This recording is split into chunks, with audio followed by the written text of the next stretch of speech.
It's kind of wild to think about, isn't it? How a simple, handwritten letter, smudged with dirt, sealed with a little wax, could actually change the course of history for thousands of people. Well, today, that's exactly what we're digging into. We're looking at how just a handful of letters from Mexico sparked this massive migration from the plains of Canada. It's a story that proves the quietest words can sometimes make the absolute biggest noise. And this quote, this is really the heart of it all. The wind had changed. It wasn't just carrying dust or the smell of snow anymore. Suddenly, it was carrying voices. Not words you could hear, but words you could read.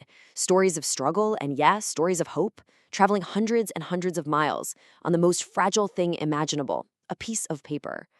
So where did these voices on the wind even come from? Well, to find out, we have to go right to the source. We're talking about these small, brand new settlements way down in the dry lands of Mexico. This is where the very first letters were being written. And this is where it all begins. Not with some general's order or a politician's decree, but with a mother and her 9-year-old daughter, Elena, huddled together just trying to find the right words to capture their new life for family back home. This whole enormous movement kicks off with this one simple, deeply personal act.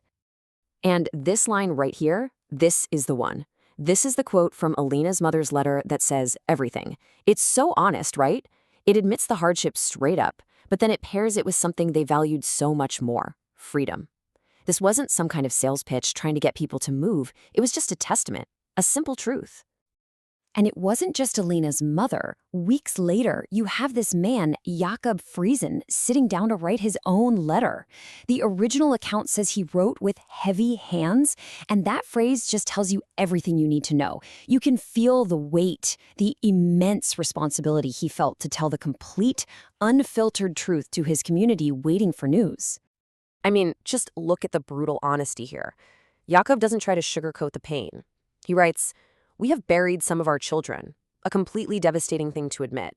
But then, in the same breath, he contrasts that loss with this profound hope. Our boys no longer fear the classroom. It was this raw, unfiltered truth, the pain laid bare right next to the promise that made these letters so believable and just so incredibly powerful. Okay, so these letters get written, they're sealed up, and they're handed off to traders and railway workers. Now, our story follows them north to see what happens when that very first one finally arrives in a small, quiet community in Saskatchewan. So a single letter shows up, but it doesn't just get read by one person. No way. It becomes this communal document.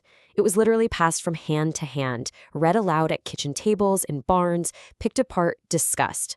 What started as a private message completely transformed into a public conversation. And that conversation, it began as just a whisper. They treated it like a sacred scroll. Just think about that for a second. This wasn't just a piece of mail. It was proof. It was proof that their friends, their family, had actually survived the journey. And it was proof that a different kind of life was actually possible. It was like a holy document carrying the gospel of a new world. Okay, so one letter starts a whisper. But what happens when more and more of them start to arrive? Well, this is where that little ripple turns into a wave that's about to transform an entire community. And then came the flood. By that autumn, it wasn't just one letter anymore. It was 20.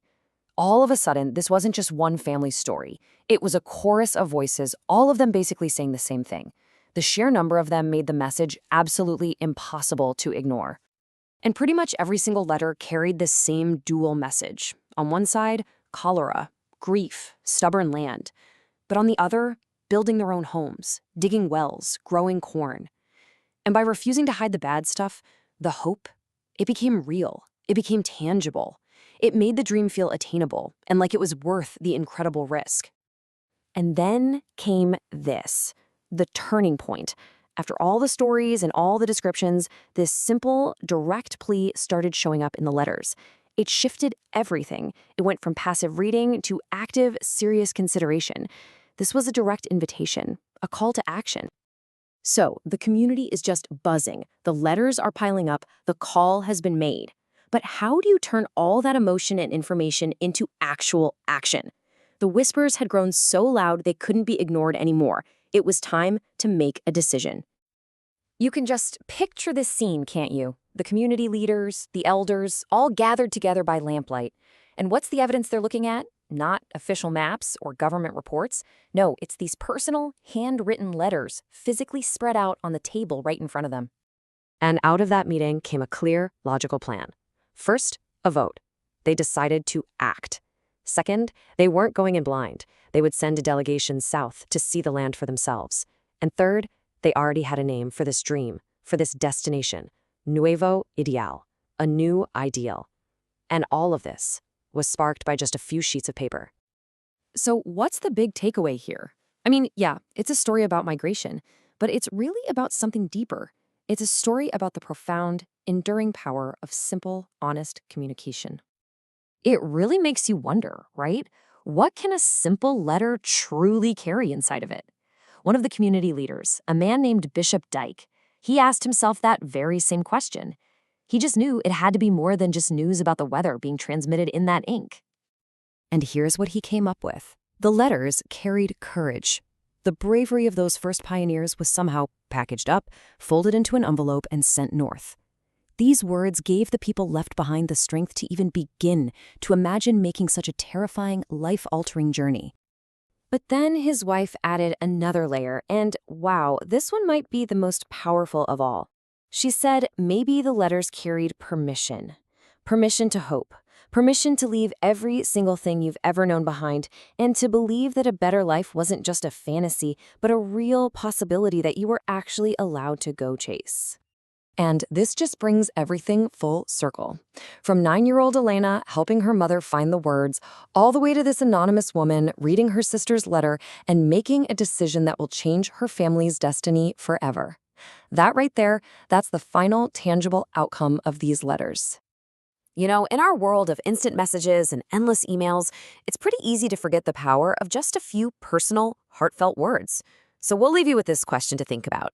When has a simple message, a text, an email, maybe even a handwritten note, given you the courage or the permission to change your world?